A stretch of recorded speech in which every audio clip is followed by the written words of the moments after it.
mag-isa, ako'y namamangha. Aking nakikita, dakila mong gawa.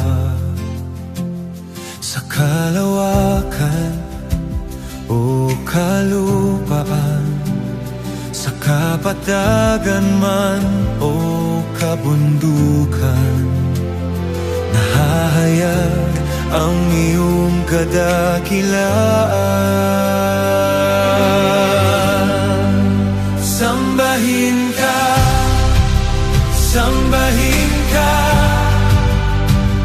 sa dakila mong gawa na kamangha-mangha. Sambahin ka, sambahin ka,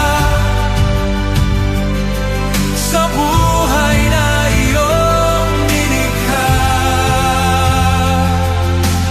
Narito ang buhay na patotoo, sa kadakilaan.